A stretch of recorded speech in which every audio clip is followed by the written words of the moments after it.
So, Assalamu alaikum, everyone. Khush Amdeed, aap sabko, welcome.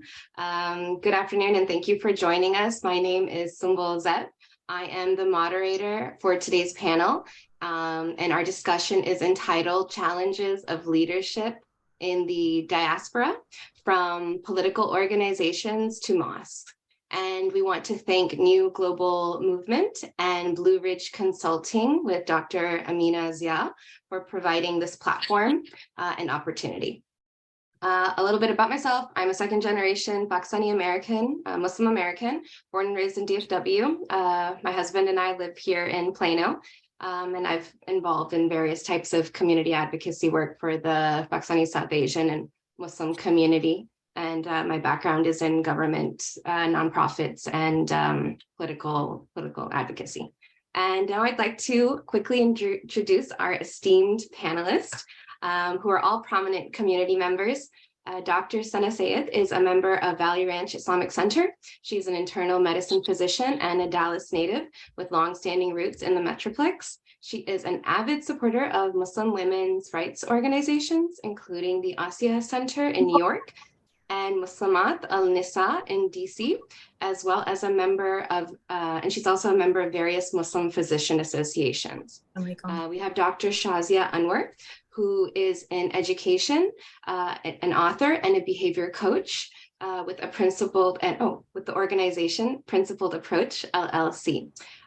She's also a member of the Islamic Association of Allen, along with her husband. Dr. Anwar is a graduate of Dow University of Health Sciences in Karachi, and she has a BA in Islamic Studies with a special interest in Islamic psychology and counseling. She's done quite a bit of academic research, and her publications include works in psychiatry, Islamic counseling, interfaith and intrafaith relations, new Muslim education, and support groups in mosque settings. She's also given lectures in different colleges on Islam and comparative religion and philosophy classes. She's passionate about working with the youth, and she's published books for the youth as well. Brother Amr Anwar is a resident of Allen, Texas, along with his wife, Harim Anwar, and their 3 children, mashallah. He's currently an active member of the Islamic Association of Allen.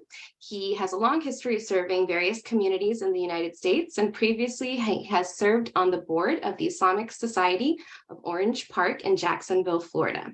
Brother Amr has also established an Islamic school in Louisiana. That's very cool, mashallah. He's an engineer by profession and currently is working as the Senior Director of Engineering at an industrial automation firm. Then we have Aisha Yuki, who is an attorney, mediator, and grassroots community organizer. She is a founding member of the American Muslims Professionals of Dallas and chair of the Muslim Center for Dispute Resolution.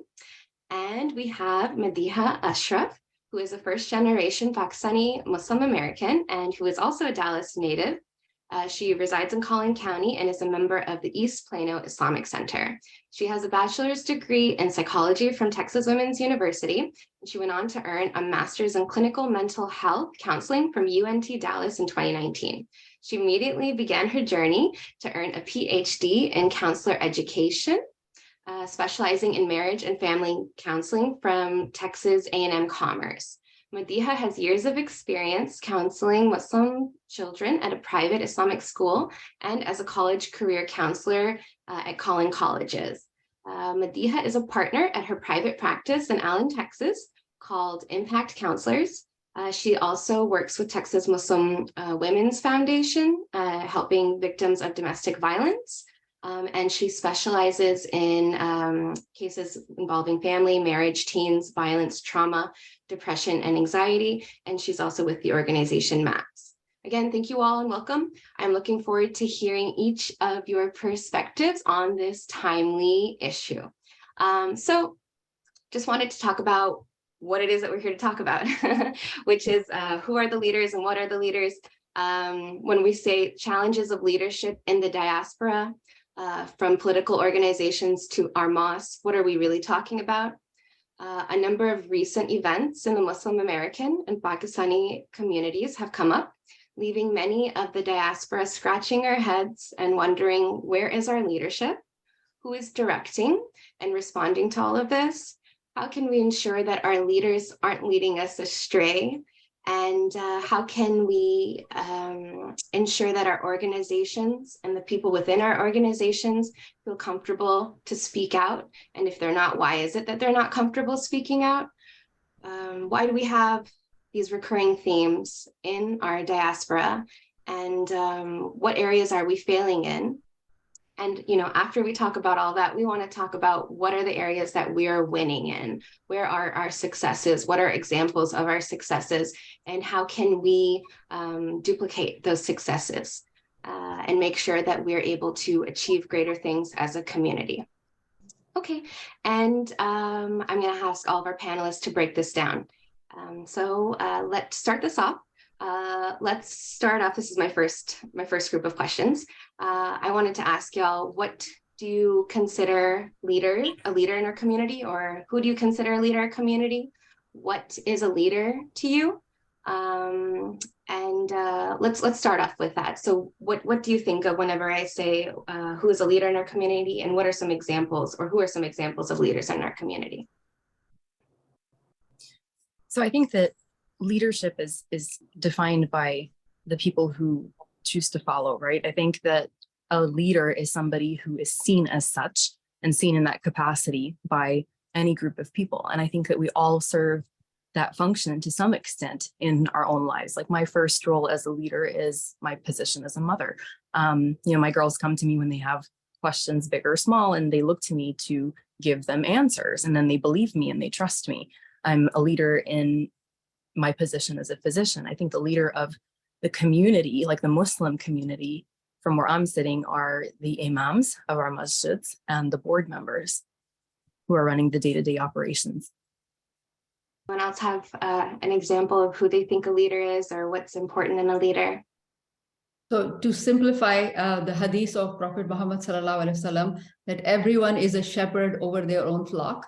So this is very much in line with Sana just mentioned. So what do these shepherds do? They watch out for the interest of the larger community. So that's how whoever is under us, we have them as a trust from Allah subhanahu wa ta'ala. So there is no question that we should be watching out over our own communities in whatever capacity we have been entrusted them. And I think it's important to put an emphasis on, I don't think that there are any certain degrees or objective qualifications that make you a leader. I think that if you have that amana given to you, it is by the people who see you as such. And for me, I think, Allama Iqbal, our very famous, philosopher of Muslim world, he summed it up very well, right? He said, "Nigah buland, sukhan dil nawaz, jaan pursoz, yahi hai rafte safar mere karwan ke liye." So he defined three qualities in a leader, right? A leader who can see who can provide vision to the community or to the people who are following him. A person who communicates well, who he has a style that's heart touching, right? And then has a passionate soul about the purpose and the people. He can empathize, or he or she can empathize with people, and that makes a good leader in my mind.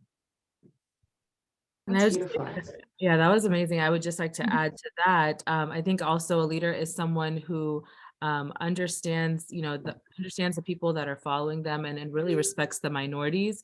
So I would say, as Pakistani Americans here, the founding father of Pakistan, Muhammad Ali Jinnah, he was a minority in his own community, and to recognize that the minority voices matter, that the women in the society matter, that the people of different faiths, maybe that are not like Sunni Muslim, they matter. I think all of that, those are the qualities that a leader should have.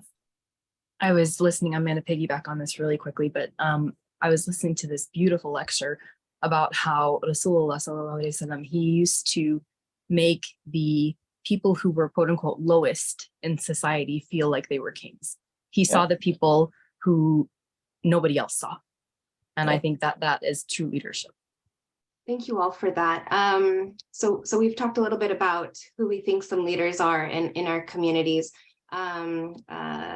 In reference to the title of the organization, we did identify some Pakistani dominated organizations or organizations that are maybe serving the Pakistani diaspora. So those could be organizations that do political advocacy for Pakistani Americans. Those could be our masjids, our Islamic centers. Those could be nonprofit organizations that serve Pakistani community or the Muslim community, greater community. And so when we think of those leaders, I think we're all agreeing that these are what we were speaking about a little bit earlier. These are the characteristics that we would like to see in our leadership in each of those institutions. Yep. Okay, wonderful. Okay, so my next question is, when we talk about leadership opportunities in the Pakistani diaspora and in the Muslim community, how do you all feel about who ends up actually being in these positions? And is that because that those opportunities are not necessarily open to everyone, or is it because of other factors? Is there an issue when it comes to access not being available to, you know, people from different aspects of life? Are we closing, you know, keeping our doors very narrow or our windows very narrow to who ends up being in these positions? How important is it to have diversity in leadership in these institutions? I would say all of the above, whatever you mentioned, is all valid, right? And in my mind, I think there are 4 things that are key to why we don't see as good of a leadership as we should, because we have very qualified people in the community across. I mean, I've lived at many different places. We moved 13 times within America. So I've been part of many communities, and I see some good examples and I see some not so good examples. And where I see when we're lacking when good people stay back and not wanting to participate as much, right? So I would encourage all those people who think that they're qualified, raise your hands and be part of the mission, right?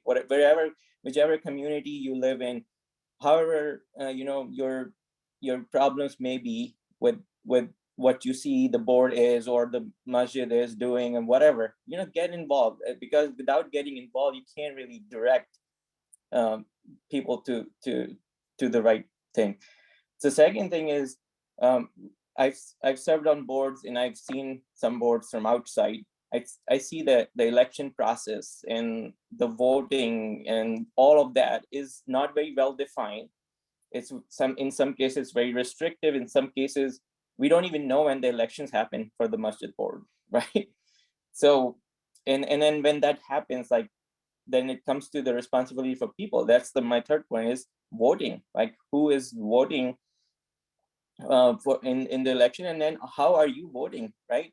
So if I look at, you know, what is the criteria for voting for masjid board, you know, you gotta again think of those 3 or 4 things and look at the Prophet Muhammad Sallallahu Alaihi Wasallam, like, you know, who represent his values the most, right? You have to think above the you know, who you're friends with and who, you know, who comes from your country background or whatever, right? In Allen, for example, we have 7 board members. 6 of them are from one country, okay? That does not represent Allen population. Allen population is, you know, is not 85% of Allen population is not from one single country, right? So that is a problem. Same goes for women. In one out of 7 people is women. So does it represent the community? No, because if you think about it, it's 50-50. I think it's 50-50 when I go to masjid, you know, on a busy day, on a Jummah or Eid, you know. So why is that? There is not, you know, so again, going back to the point of diversity, like, why do we not have diversity that represent gender, age, cultural backgrounds, you know? All of that needs to be addressed. And then there is, you know, the fourth point is, once you select good leaders, do we have a process of continuous learning for them, you know? Or is there a process for having some kind of circulation in those positions. Because one thing that I see is same people continuously carry on for ages, as if nobody else is qualified enough, right? So that is another problem that we have to maybe mend our laws or bylaws, and that there is a limit to how many terms you can serve consecutively, right? And I just want to kind of piggyback off of what Brother Amir was saying. I think when it comes to our masjid boards, we really don't have a checks and balance system going on. When we look at any other organization, whether we look at school boards, whether we look at companies, there is a checks and balances going on. Whereas where we look at our masjid boards, a lot of it is, oh, mashallah, you want to volunteer. So a lot of this is people who have these ideas. And yes, and I'm not saying that, everyone comes onto these boards with these, plans to take over or anything like that. I do think that a lot of people that are joining these masjid boards come with this idea of, I want to do better for my future. I want to create a community where my children can go, where they can go, where we can establish that environment. But unfortunately, I think what happens is sometimes, naturally we are human. Sometimes the power gets to our head. Sometimes we do get overwhelmed. And sometimes what you see is, unfortunately, when it comes to these elections, it's like a high school student council election where it is really much a popularity vote. So it's whoever is the most popular guy or the popular kid who has the most friends comes in, hey, this is the day of the election, come on in, vote for me, right? So we're not looking, when we're campaigning for these things, I'm not even sure if there is campaigns for masjid boards, but we're not looking at the issues, we're not looking at the values, we're not looking at the platform that these people are standing on, but rather, oh, I know brother so-and-so, he's a good guy. Let's give him some power, whether he has any training in leadership. And I say he because, as we know, most of the masjid board, very few times have we seen women be able to kind of cross that glass ceiling there and get into masjid boards. But we see the person. We're not looking at their qualifications as a leader. We're not looking at anything except, oh, I like this guy, let me go ahead and give him some power. So I think that that's another aspect of it that we don't really discuss, is how do we maintain and how do we hold these people that we are giving authority to, accountable. Yeah. So that's something interesting, because I think we've established over decades, generations, a status quo. And this was the status quo back in our home country, right? In Pakistan and India. And we've inadvertently brought it here. And it's honestly the status quo that spans culture too, because it's the status quo in Congress. And our boards are overwhelmingly run by older, Desi or Arab men. Right. And I'm gonna refer back to Rasulullah sallallahu alaihi wasallam, because he is the standard, right? He set a timeless standard for what our communities should be following. And he took the social structures of that time, even against, the comments of the Muslims of the time, alayhi salatu wasalam, and he flipped that script on its head. I mean, Bilal radiallahu anhu was the first muadhin, right? He was the gentleman who climbed the Kaaba and shouted Allahu Akbar. He was, and even the Muslims at that time referred to him as an abd, like a slave, right? Like he's letting a slave, alayhi salatu wasalam, climb the Kaaba. Is this okay? But he knew that the person who was the most qualified, who had suffered the most, who had given the most, was the one who would be given that honor. And I am so surprised. I'm not surprised. I'm disappointed that the boards don't represent their communities. They don't represent those who have the most qualifications. And I think at minimum, a shura of a masjid should have first, yes, 50-50 men and women, no excuses, but should at minimum have a Black Muslim, have a reverted Muslim, have a Mexican American Muslim. Mashallah, our Latina and Latino Muslim community is huge in Dallas. There is somebody reverting like every day in my masjid. And to not represent those people, I mean, those are the people who are going to know the issues that are in their communities. Women are going to be the ones advocating. Black Muslims are going to be the ones advocating. Do they feel seen? Do they feel heard? Do they feel represented in that board, in those decisions that are taken? And that cultural sensitivity is just not there. And what Madiha was saying about a checks and balances, you know, back in the time of the Sahaba, they checked each other. They checked each other. They were like, you know, I don't think this is going to work. This is not according to, you know, what we should be doing. And I think a major aspect of why there is no checks and balances in this is that the imams have completely separated themselves from the board. And it's like two different, it's like ships in the night, you know, like crossing.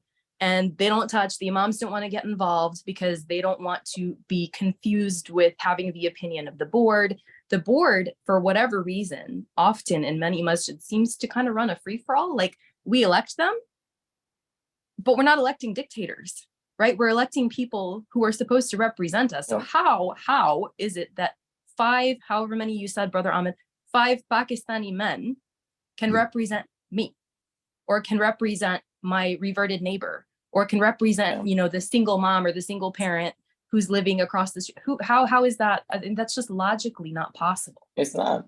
Exactly.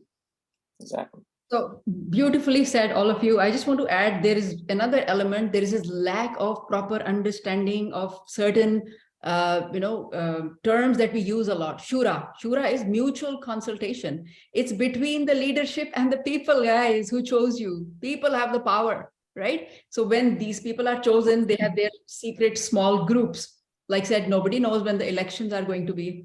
Nobody knows who are the members, right? So, and then the other problem that is really needs to be addressed is there is a very common obligation upon all Muslims, Amar bil Ma'ruf and Nahi Anil Munkar, right? So that is upholding the community standards, right? So we don't just live in a Muslim community. The Medina, Rasulullah SAW made a charter in Medina where everybody was heard, listened, represented, right? So over here, when these people come into power, they come into their secluded, areas, and then they have their own definition. You know, a woman who does not wear hijab is not even worthy of, looking at them, or, don't even consider them for any leadership. But ironically, they consult such women outside the masjid when they have problems.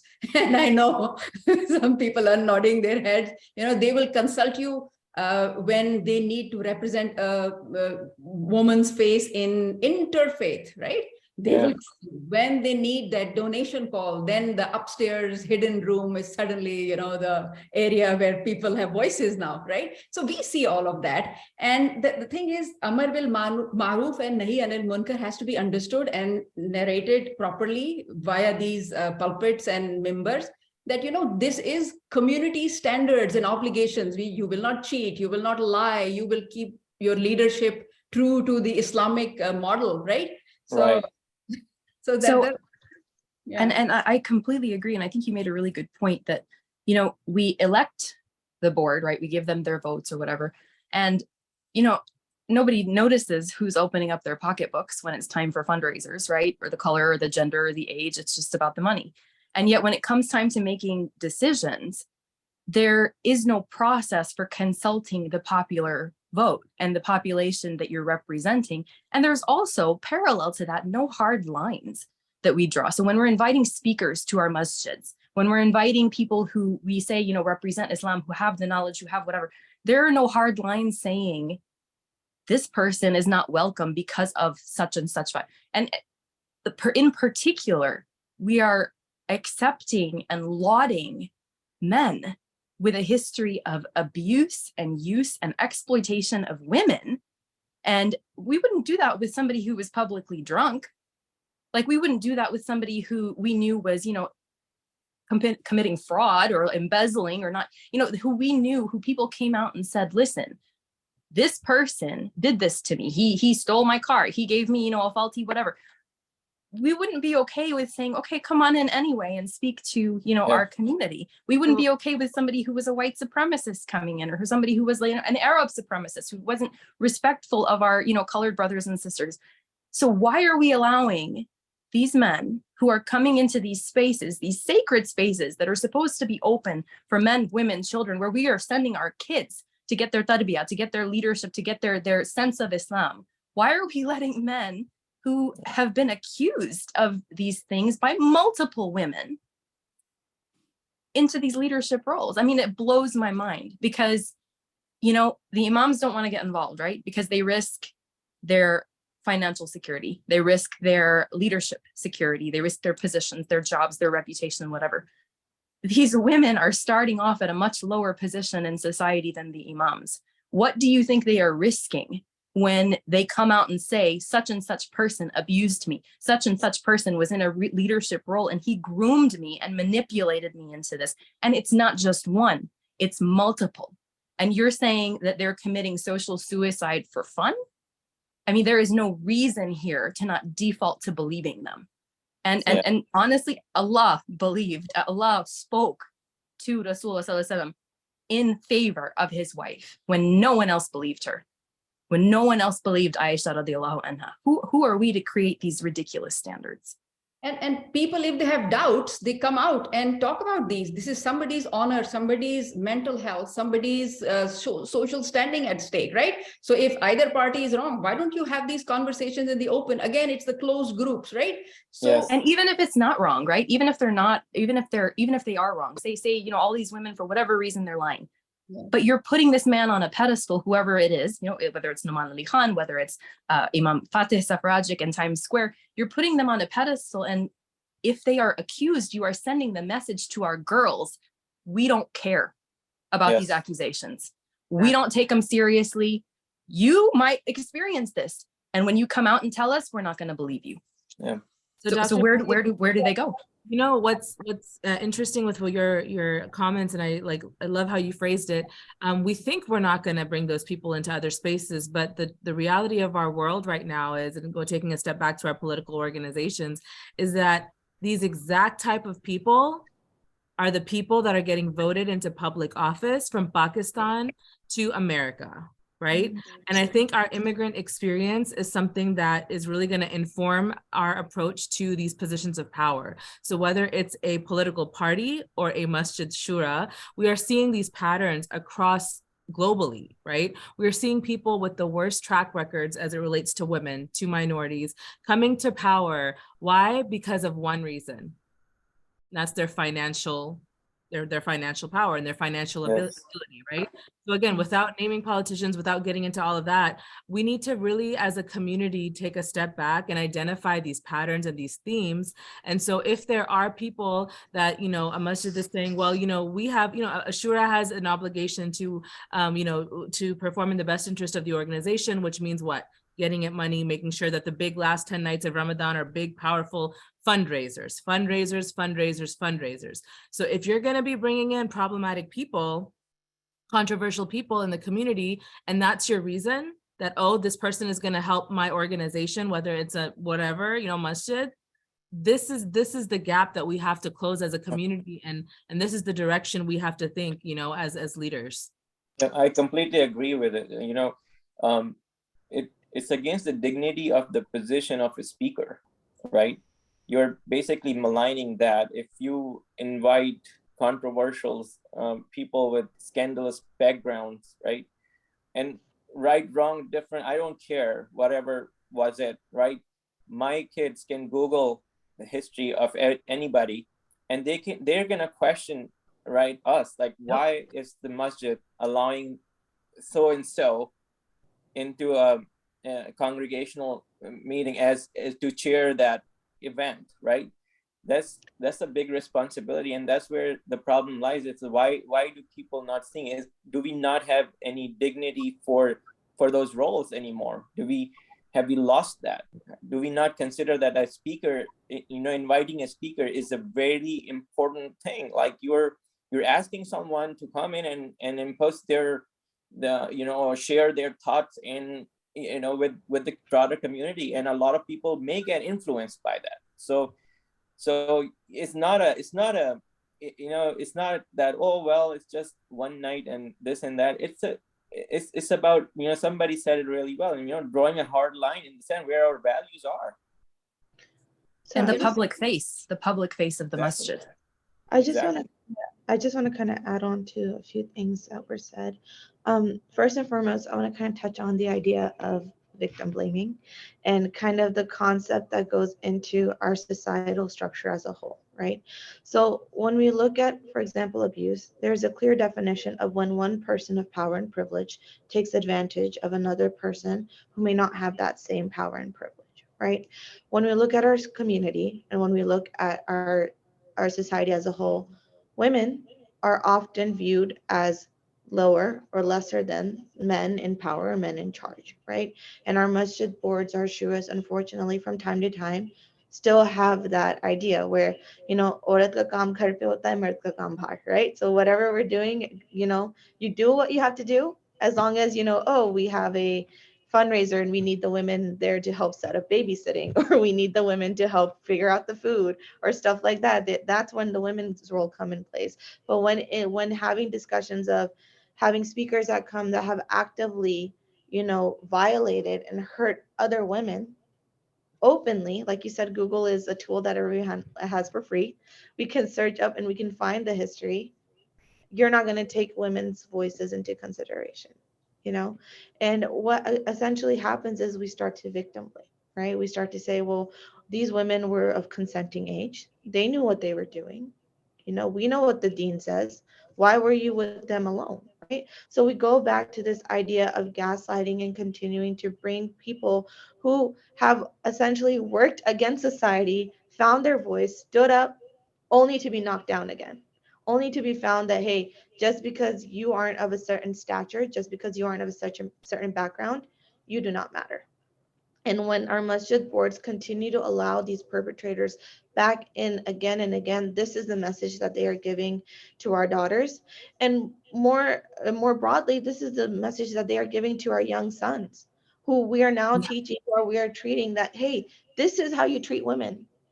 This is how you treat them. It doesn't matter. Exactly. And the thing is that you put them in that position, right? You keep putting women in that position of inferiority, and then they're ripe for the next one, right? They're ripe for the next one. And then you gaslight them and you say, well, you shouldn't have been in that position in the first place. Well, you're not accounting for the power dynamic that you've created. The men inadvertently have that upper hand on this woman that you've kind of buried. If we want to stop the abuse, if we want situations like this to not occur anymore, we need to address the generational trauma that is occurring. We are repeating the same cycle that we have repeated over and over and over and over again. And it's not within our Muslim communities. It is in every like we talked about, throw a rock, you're going to find a governor with a scandal, right? Like, it is so apparent, but these things keep happening. And the reason why is we're not taking into accountability how we are addressing these situations and how we as a society are allowing these things to happen. The Me Too movement was a great movement, but then after that, what happened? You know, the women that stood up for other women are now being told, you know, being called all sorts of names, right? That I don't want to repeat right now. But it is sad that whenever we are standing up and we are finding our voices, yet we are being knocked down again and again and again and again. Yeah.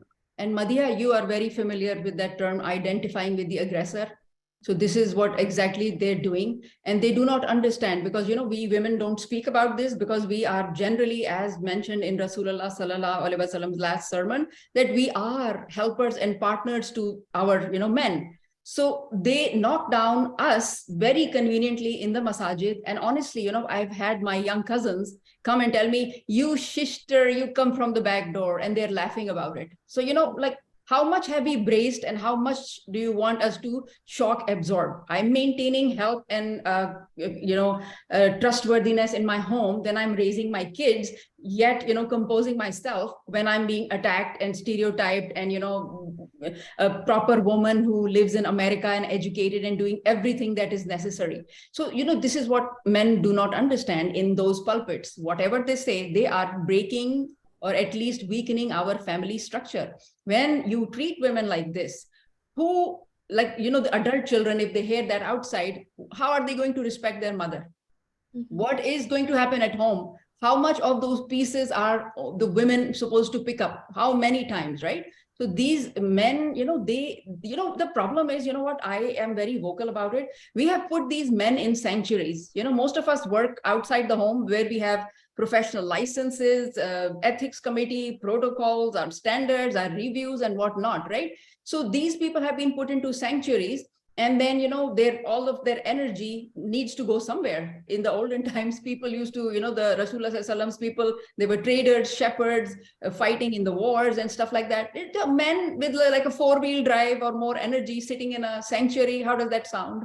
I don't know, quite frustrating to me. So, these people need dual degrees, get out in the world, get license certifications for teaching. So what goes on in the outside world to maintain what we are maintaining in the outside, and then funding these masajid only to work against us.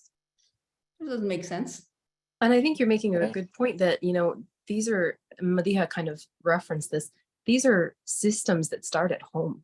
The families who allow different standards for their sons versus their daughters in terms of education, in terms of privileges or leniency, the sisters or the mothers who say, oh, well, that's my son, that's my brother, like he can behave however he wants, these dichotomous standards that we perpetuate from the ground up. And then we're surprised when it's happening at this level. I mean, we're doing it in our homes.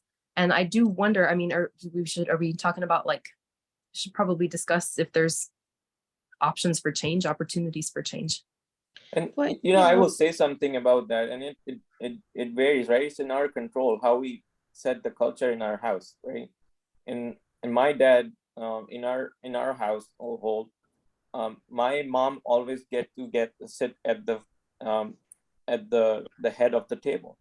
My dad would always sit to the right of her, and from an education perspective, my sister is a doctor. He did not differentiate, and I think that's where the open-mindedness comes. For me, when I see my wife, I see potential that needs to serve the world, and I have 2 daughters, and I hope that they're gonna do and go and do the same thing when they grow up. And but yeah, I think it starts in men have a greater responsibility in forming that culture at house.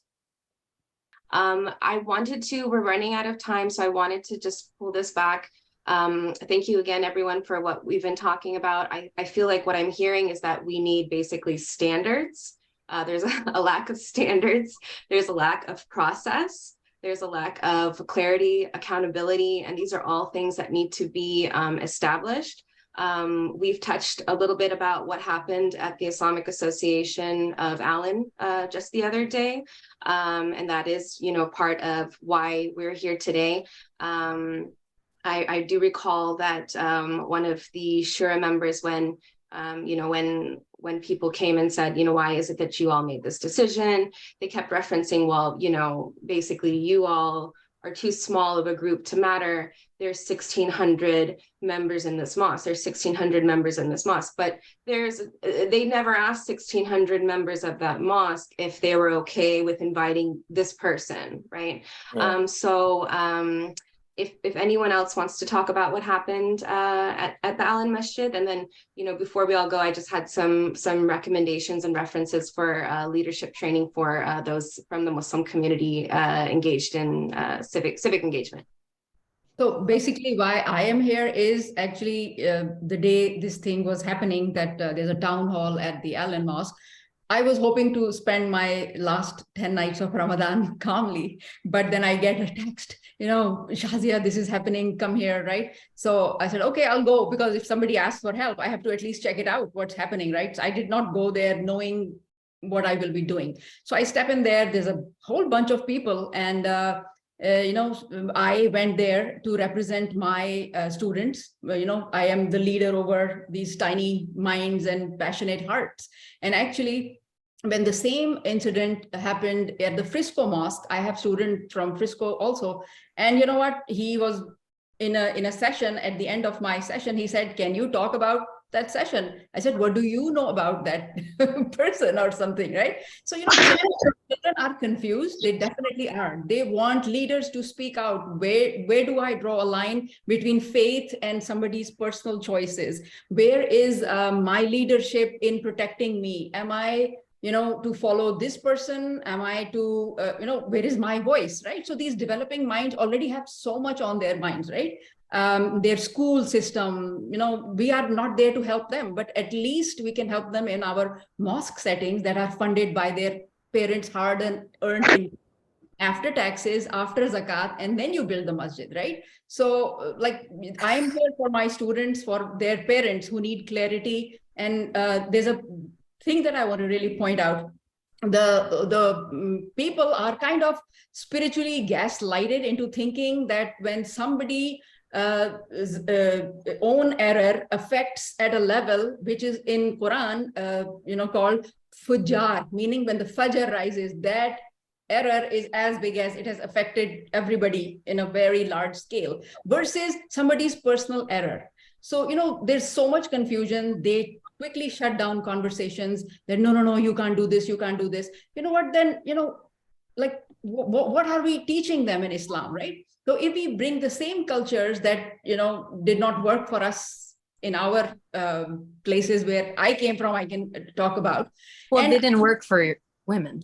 They work for the men. No, not even for men. When they break down women, they are breaking down their own structures, family structures. So look what, we did to our own people. So to have this being done here and I be standby, no, because I'm much older. I've been through it. My daughters and everybody, they are here. They're watching us. They're saying, what kind of people are you?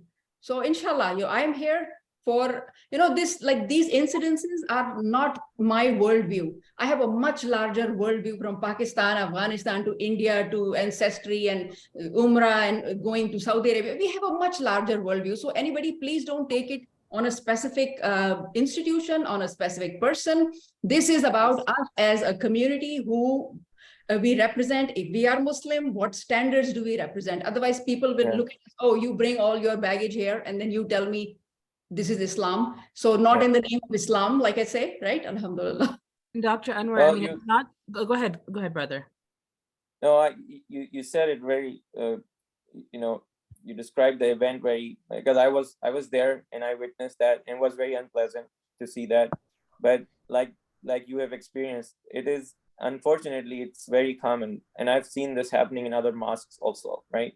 Where the board members of the shura just shunned everybody else completely, right? Shunned their opinion, and saying that we're gonna listen, but you're really listening. There's a difference between hearing and listening, right? And listen to reflect is what we want from our leaders, right? Or people in those positions. We want people to listen and reflect on what is being asked from them, right? Not just, okay, I got it, and go do your job. No, that's not the right attitude. And I think that's where that was the failing point of that whole conversation. And there were not just women in that room. There were a lot of men who were equally offended by why a controversial person is being invited to the masjid, and what kind of examples are we setting. So as they should be. Yeah, and I just wanted to add, like, with what Dr. Shazia was saying, I mean, it's not just one institution, and that's what's kind of frightful, is that you look at the political organizations and the masjids. I mean, over in East Plano, I have heard from sisters in the community who went to the imam, and they actually were threatened with litigation. Wow. This is the state of our community right now. There are fear tactics being employed to shut down voices. And it's like, as an attorney, I mean, it is the most appalling thing to hear that this is what our masjids are doing when the sisters are raising their voices. It's like, ek to hai na ki ghar mein baitho, aaram se baitho. Dusra hai ki, like, we're going to sue you. And it's so triggering, because I remember, like, my mom's generation, and when, at that time when they were setting up stuff, I mean, there were incidents happening in the madrasas back before there were these masjids. I remember as a little girl, my mom has stories. If we sit down with our parents and you remember, like, you talk to them. So, like, and it's still happening today in the madrasas today. It's happening right now. Sure. And to Madiha's point, I mean, this is a generational cycle. This is a cycle, and we need to stop this. We need to stop the cycle. And the way to do that is through policies, through developing policies on zero tolerance when it comes to controversial speakers in our masjids, in our safe spaces. So that's definitely, and I wanted to add, change does not happen overnight, and it doesn't happen easily. And I always reference, like, an object in motion stays in motion, an object at rest stays at rest, because it takes a tremendous amount of work and introspection and like self-analysis to even change your own patterns. And so how much work is it going to take as a community to be able to do this? But the problem that's happening is that the people who speak out, they're like the lone wolves, right? It's like one candle that's quickly blown out. And then the people who actually don't agree with the patterns that are occurring in our masjids are driven away. And that just makes the cycle keep going. And so we have to keep the pressure on. Honestly, all of us have to keep the pressure on. I think at minimum, for every masjid, for every shura, not just accounting, for the diversity. You have to have positions for different ethnicities, for men and women, but you have to have regular town halls. You have to have regular moments of where you're checking in with your people to see what their opinions are and the people that you're serving. And I think the imams have to get involved. They have to get involved. They cannot just, I'm cleaning my hands of this and I'm stepping away, because they are the religious leaders. They are the people. And honestly, let me tell you something. If these imams, who are so well respected in the community, if they left these masajid, they would be forced to change the way that they're working this. The imams have to, and you know what, honestly, okay, they're worried about their salaries. I'm going to call them out. If they're worried about their salaries, you're supposed to be accountable only to Allah. Yes. Right? You're supposed to be accountable only to Allah. Your rizq is written. Your salaries are written. If you're not getting it here, what kind of a salary, what kind of money are you making if you're contracting or you're staying silent in the face of a shura that is perpetuating these horrible norms, these sexist, misogynistic norms and racist norms in a lot of cases? That is not a halal salary, in my opinion. And they need to be stepping in. Yeah. And by the way, we have imams who work as their profession and then come out in the community. So, I think that's a better model. Then, we have to start, suggesting that this is the way it should be. So they are not under pressure by, imam is supposed to be a religious leader. Over them is a shura. And then is that shura necessarily qualified in Islam, right? So what is that toppling that's called zulm. Zulm in Arabic means not giving something their true right. So you know what, if the imam needs to be the guiding person and the shura becomes the guided, it's not working out. So not like, they need to be able to consult the imam, give the due respect to the imam, because the imam is theoretically, he's supposed to be the religious guide. And a masjid is not a business. It's not like, a company that you're creating. It is a house of God. And a shura has that responsibility from the community, the amana, to advocate for Islam, for the men, for the women, for the children, for the equality, for those principles that Rasulullah set out that have now become, marred by culture or whatever. They should be consulting with, it should be equal between them and the imams, to where they are getting approval from the imams. Hey, is this okay? Like, do you think maybe we should have a sisters committee? Yeah, masjids without a sisters committee blows my mind. Rasulullah used to have forums where he sat in front of women only and said, ask me whatever you need to ask me, because I want you to be comfortable among people of your own. He sallallahu alaihi wasallam took time out of his day. And our masjids are what? They're making money? And our imams are worried about their salaries? Oh, we're not doing masjids anymore. We're finding the, mega churches kind of type of philosophy. And it's, you said it. Brings more followers, which name is, how do we become the masjid of the DFW area? And that's what's essentially happening. This is why we keep inviting people with these names and this following to our masjid, because that's how we're going to get recognized. Why? You preach the truth, people will come. That is what it is. It's the celebrity imam culture, or whatever you want to call it. We're imitating the what are they called? Televangelical culture. Televangelists. Yes. And that's the issue, is that we're having, it's just about money and popularity.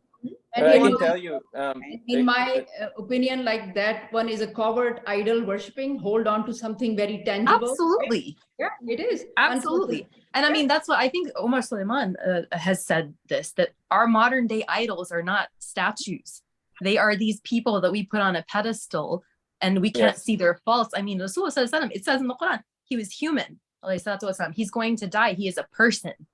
He is not, and after he passed away, Abu Bakr radiallahu anhu said, look, those of you who worshipped Muhammad sallallahu alaihi wasallam, he is dead. But those of you who worship Allah, he is eternal. Yes. And you've put these people on a pedestal. That's key here, right? At the end of the day, what we are talking about are humans. And humans make mistakes. We are flawed by design, right? If we were perfect, then Allah subhanahu wa ta'ala would have made us angels, but he didn't. He made us human, and that means by design we are flawed. We are not holding people accountable for the way they sin, for the way they, for the way they uphold their religion. But at the end of the day, when you are at a place of celebrity, where you are at a place of influence, where you are at a place where, a big Of part leadership. a big part of your following was based off of family values and how a husband should be to his wife and children and all of that stuff.